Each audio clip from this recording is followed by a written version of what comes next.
What if I told you there are certain actions in a relationship that should never be forgiven? Actions so damaging that giving someone a second chance would only cost you your peace, dignity, and self-respect. You deserve love, not someone who treats your heart like it's replaceable. Think about this. How many times have you looked past lies, broken promises, or outright disrespect, convincing yourself maybe they didn't mean it, or they'll change? But deep down, you knew something was wrong. The truth is, some lines once crossed can never be uncrossed, and some wounds can't be healed by apologies. It's like trying to hold onto a broken vase, hoping the cracks will somehow fix themselves. Yet each time you grip tighter, the pieces cut deeper. When someone you love crosses certain boundaries, giving them another chance isn't kindness, it's a betrayal of your own self-worth. Why is this so important? Because when someone repeatedly crosses your boundaries, the problem isn't just their behavior, it's allowing them to stay in your life. Stoicism teaches us that self-respect begins with knowing when to walk away, no matter how much it hurts in the moment. In this video, we'll uncover 7 behaviors so damaging that they should never be forgiven, no matter how much you love the person. And trust me, the 5th and 7th points will make you rethink every second chance you've ever given. Grab a seat, relax, and let's dive in. If you find this valuable, don't forget to like, subscribe, and join us on the journey to living a more stoic life. Let's get started. Number 1, betrayed your trust. Trust is the heartbeat of any relationship. Without it, the connection falters, no matter how much love exists. When someone betrays your trust, whether through lies, infidelity, or deceit, it feels like they've pulled the ground out from under you. You're left suspended, questioning everything you thought was real. I've been there. I once loved someone deeply, someone I believed was my forever. We had shared dreams, late-night laughter, and promises of a future. But one day everything shattered. I discovered that she had been hiding something, a secret so big it left me breathless. She had been unfaithful, and worse, she had lied to my face to cover it up. At first I wanted to believe it was a mistake, a one-off moment of weakness. She apologized, tears streaming down her face, begging me to give her another chance. Part of me wanted to. I wanted to go back to the comfort of what we had before. But no matter how much I tried to convince myself, something fundamental had changed. Trust isn't just about believing someone's words, it's about feeling safe with them. After her betrayal, that safety was gone. Every time she smiled at me, I questioned if it was real. Every time she picked up her phone, I wondered who she was talking to. The cracks in our relationship grew deeper, and soon they couldn't be ignored. Stoicism teaches us that we cannot control others, only ourselves. Marcus Aurelius wrote, "You have power over your mind, not outside events. Realize this, and you will find strength."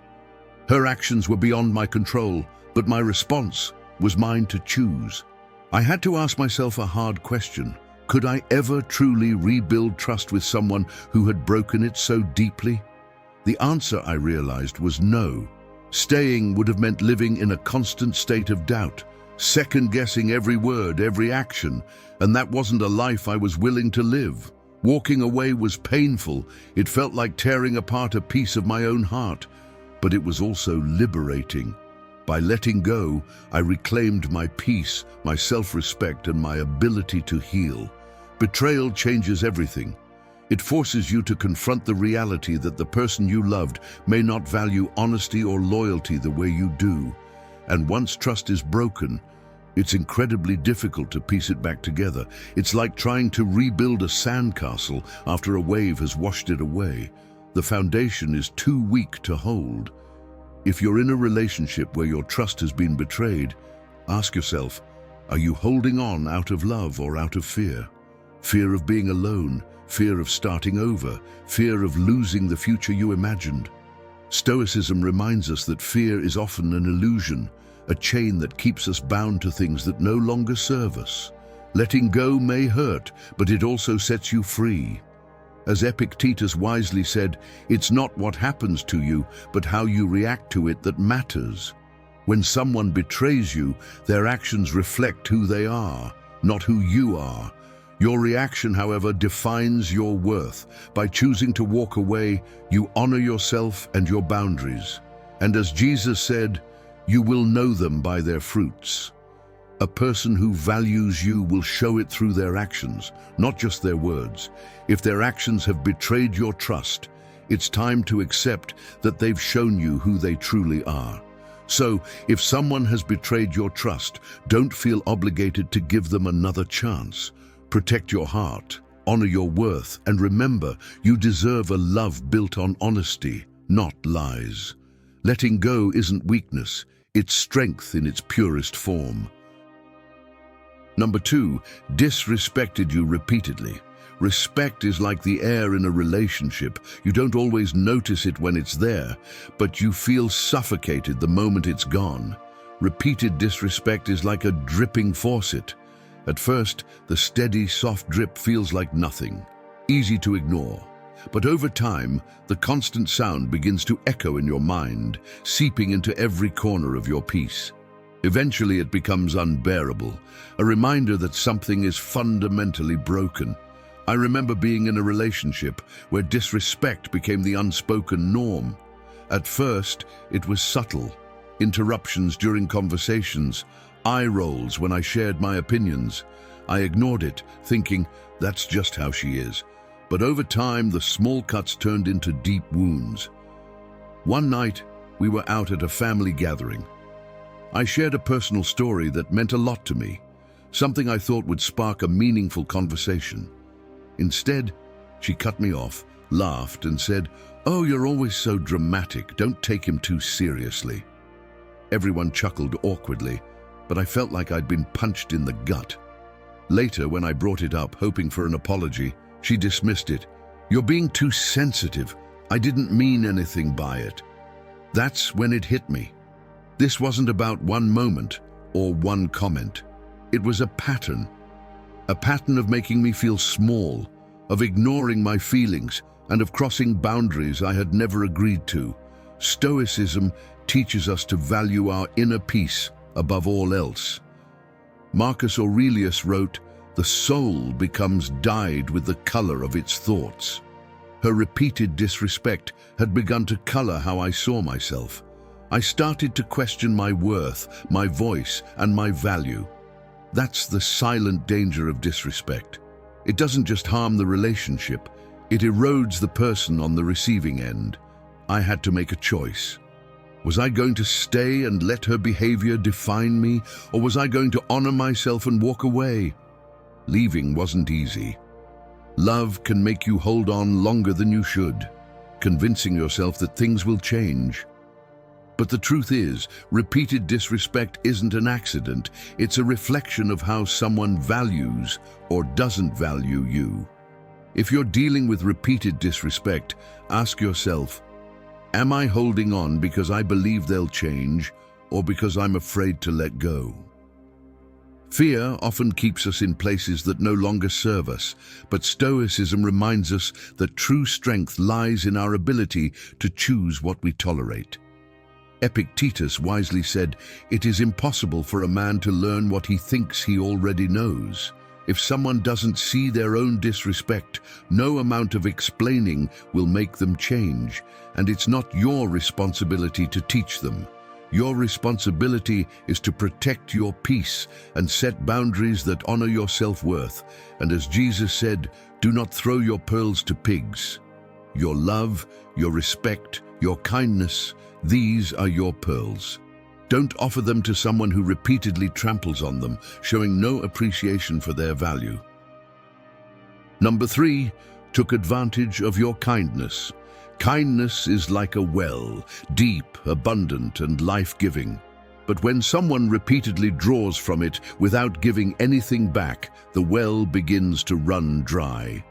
Exploiting someone's generosity is like throwing dirt into that well.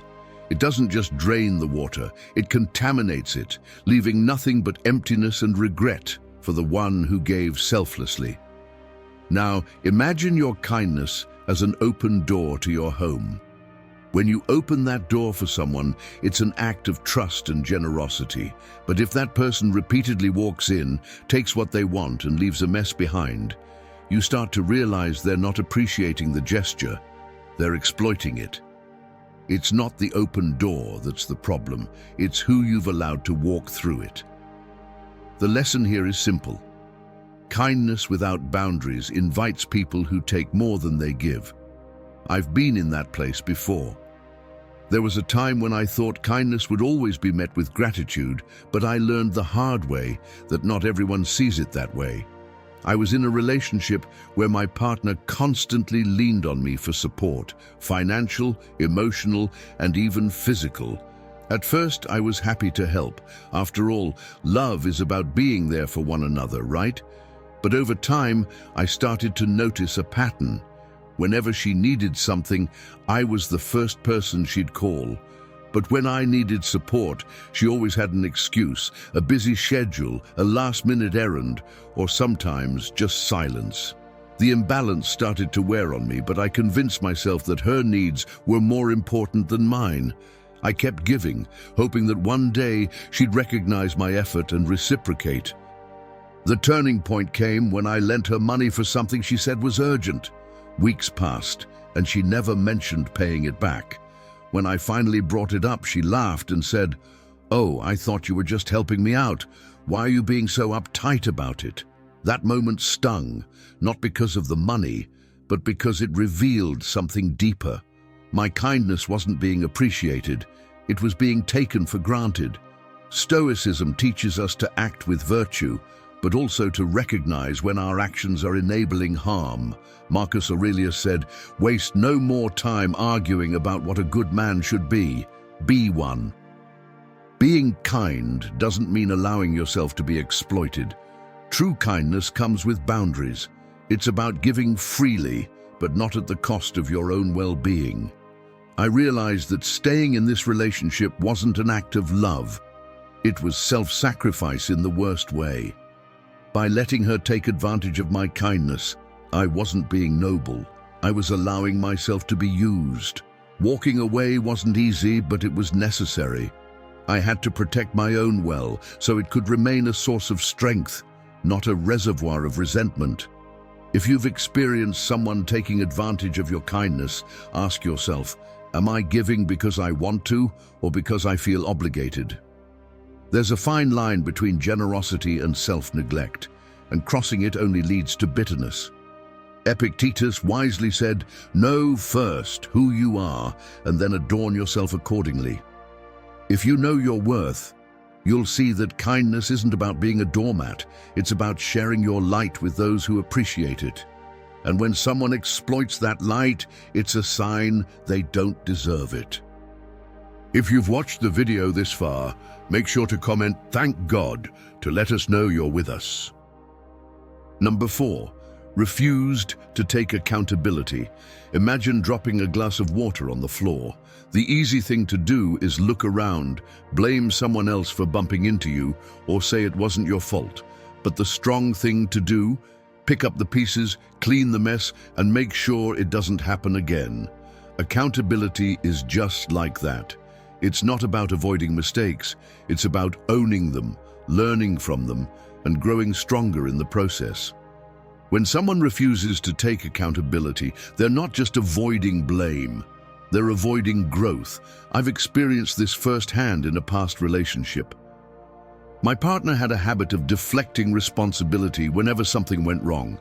If she forgot to follow through on a commitment, it was always someone else's fault. "You didn't remind me," or "I was too busy because of work." If she hurt my feelings with her words, she'd dismiss it with, "I was just joking. Don't be so sensitive." One day, we had a serious argument about an important decision she made without consulting me. When I expressed how excluded I felt, her response was, "You're overreacting. You would have said no anyway, so I didn't bother asking." That moment hit hard. It wasn't just about the decision, it was about the pattern of refusing to acknowledge her role in the issue. Every time she denied responsibility, it felt like she was denying my feelings too. Stoicism teaches us that accountability is a cornerstone of character. Marcus Aurelius wrote, "You must become responsible for your actions. What stands in the way becomes the way." In refusing to take accountability, she wasn't just failing the relationship, she was failing herself. True maturity comes from facing our mistakes, not running from them. After that argument, I had to make a choice. Was I willing to stay in a relationship where accountability was replaced with excuses, where growth was replaced with blame? The answer was clear. I deserved better. I deserved a partner who could own their mistakes, learn from them, and work with me to build something stronger. Walking away wasn't just an act of self-respect. It was a commitment to the kind of relationships I wanted to nurture in my life. If you're with someone who refuses to take accountability, ask yourself, am I carrying the weight of their mistakes too? Relationships should be partnerships, not one-sided efforts where you're left to clean up the mess they refuse to acknowledge. Epictetus wisely said, "It is impossible for a man to learn what he thinks he already knows." When someone refuses to take accountability, they close themselves off to growth, and in doing so, they also close the door to a healthier, more meaningful relationship. And as Jesus said, "Why do you look at the speck in your brother's eye and pay no attention to the plank in your own eye?" Accountability starts with self-awareness. If someone can't see their own faults, they can never truly grow, and neither can the relationship. So, if someone in your life consistently refuses to take accountability, remember this: it's not your job to fix their mess or carry their blame. Protect your peace, honor your boundaries, and choose relationships built on mutual honesty, responsibility, and growth. Accountability isn't just a sign of maturity, it's the foundation of trust. Without it, no relationship can thrive. Number 5, emotionally or physically harmed you. Imagine you're tending to a small flame in the dark. It's fragile yet warm, offering light and safety. But then someone blows on it, not to help it grow, but to snuff it out. Emotional or physical harm in a relationship is like that. It extinguishes the warmth and safety that love should provide, leaving you in the cold, struggling to rekindle something that's been intentionally dimmed. I once had a colleague, Maria, who shared her story with me. On the outside, her relationship seemed perfect.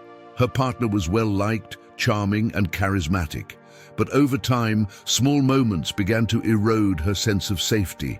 He would make subtle, cutting remarks, diminishing her confidence. If she expressed hurt, he'd wave it off, saying, "You're overreacting," or worse, "It's your fault I said that." It escalated one evening when an argument turned physical. He grabbed her arm, hard enough to leave a bruise. He apologized profusely the next morning, promising it would never happen again. Maria believed him because she wanted to. She thought love meant forgiving and enduring, even when it hurt. Stoicism teaches us that we must prioritize inner peace and self-worth above all else. Marcus Aurelius said, "The soul becomes dyed with the color of its thoughts." Maria's thoughts were becoming dyed with fear, doubt, and shame, not because of who she was, but because of what she endured. It wasn't until months later, after another incident, that she realized this wasn't love. It was harm disguised as it. She made the courageous decision to leave. It wasn't easy. Leaving never is. But she realized that every moment she stayed, she was betraying her own dignity. Walking away wasn't just about escaping harm. It was about reclaiming her sense of self. If you're in a relationship where emotional or physical harm has occurred, ask yourself, am I staying because I feel loved or because I've been made to feel like I don't deserve better? The hardest truth to face is often the one that sets us free. Love should never hurt, and anyone who causes harm doesn't deserve a place in your life. Epictetus wisely said, If someone succeeds in provoking you, realize that your mind is complicit in the provocation. In the same way, allowing someone to harm you repeatedly, hoping they'll change, is a form of self-complicity. You cannot change someone who refuses to take responsibility for their actions. And as Jesus said, "By their fruit you will recognize them." Love produces kindness, respect, and safety, not fear, pain, or harm. If their actions consistently hurt you, they've already shown you who they are. Believe them. So, if someone has emotionally or physically harmed you, remember this: no apology can erase the damage, and no promise can guarantee change. You deserve a love that feels safe, warm, and uplifting, not one that extinguishes your light. Protect your peace, honor your worth, and walk away from anyone who threatens them. Leaving isn't giving up, it's choosing yourself. Number 6. Gaslit you. Imagine standing in front of a map. You know where you're going, the path is clear, and you feel confident. But then someone comes along and swaps out the map for a different one, insisting it's the same. They tell you that you're wrong, that the path you remember never existed, and that the confusion is all in your head. Gaslighting is just like that. It's not just manipulation, it's a calculated effort to make you doubt your own sense of direction, your reality, and even yourself. I experienced this in a past relationship, and at the time I didn't even realize what was happening. My partner would twist events, rewriting them in ways that made me feel like I was losing my grip on reality. If I brought up an argument from the past, the response was always, "That's not what happened, you're imagining things." And when I caught them in a contradiction, they'd deflect by saying, "Why are you always so negative? You're overreacting." One day I confronted them with clear proof, a text message that contradicted something they had vehemently denied. I thought they'd finally acknowledge the truth, but instead, they turned it back on me. "Why are you digging through old messages? Do you even trust me?" Suddenly, I was the one on trial, even though they were the one who had lied. That's the insidious nature of gaslighting. It doesn't just distort the truth, it makes you question whether you even deserve the truth. Stoicism teaches us to hold fast to what we know is true, even when others try to shake our confidence. Marcus Aurelius wrote, "The object of life is not to be on the side of the majority, but to escape finding oneself in the ranks of the insane." Gaslighting works because it isolates you, making you feel like you're alone in your perception of reality. But true strength lies in trusting your instincts and refusing to let someone else dictate your truth. After months of confusion and self-doubt, I finally realized I couldn't stay in that relationship. The constant manipulation wasn't just affecting my peace, it was chipping away at my identity. Walking away was difficult, but it was also liberating. The moment I stepped back, I began to see the situation clearly. Gaslighting had been their tool to control me, but reclaiming my reality became my tool to set myself free. If you've been gaslit, ask yourself, whose voice am I trusting, mine or theirs? Gaslighting thrives when you allow someone else to replace your inner voice with their own narrative. But Stoicism reminds us to center ourselves in reason and truth. Epictetus wisely said, "You are not disturbed by things, but by your perception of them." When someone distorts your perception, they try to make you believe that the disturbance is within you. But clarity comes when you recognize the distortion for what it is, a tool of control, not truth. And as Jesus said, "Beware of false prophets who come to you in sheep's clothing, but inwardly are ravenous wolves." Gaslighters often appear charming or kind, but their actions reveal their true nature. Trust what you see, not what they try to make you believe. So, if someone has gaslit you, remember this: you are not crazy, and your reality is valid. Protect your truth, trust your instincts, and walk away from anyone who tries to rewrite your story. You deserve clarity, honesty, and a love that respects your mind and soul, not one that twists them for control. Number 7. showed no willingness to change. Imagine planting a seed in dry, cracked soil. You water it, care for it, and wait patiently for it to grow. But no matter how much effort you put in, the seed doesn't sprout because the soil itself is unwilling to nurture it. A relationship with someone who refuses to change is just like that. No matter how much love, patience, or care you invest, nothing will grow if they're not willing to do the work. I learned this the hard way in a past relationship. My partner had habits and behaviors that hurt me deeply: constant dismissiveness, lack of communication, and a refusal to acknowledge when they were wrong. I brought it up many times, hoping for change. Each time I was met with promises: "I'll do better," or "I didn't realize that bothered you. I'll fix it." At first I believed them. I wanted to believe that things would get better, but time after time, their actions didn't align with their words. They'd slip back into the same patterns, and when I pointed it out, the excuses would roll in. "I'm just stressed," or "That's just who I am." Eventually I realized the promises were empty. They weren't willing to make a real effort to grow. Stoicism teaches us to focus on what we can control, and one thing we can't control is someone else's willingness to change. Marcus Aurelius wrote, "Waste no more time arguing about what a good man should be. Be one." I realized that no amount of hope or effort on my part could force them to change. Change has to come from within. It's a choice they have to make for themselves. After months of trying, I made the difficult decision to walk away. It wasn't easy. Love makes you hold on, even when the evidence tells you to let go. But staying in that relationship meant accepting their unwillingness to grow, and I wasn't willing to sacrifice my peace for that. Walking away wasn't giving up. It was recognizing that I deserved a partner who was willing to learn, evolve, and meet me halfway.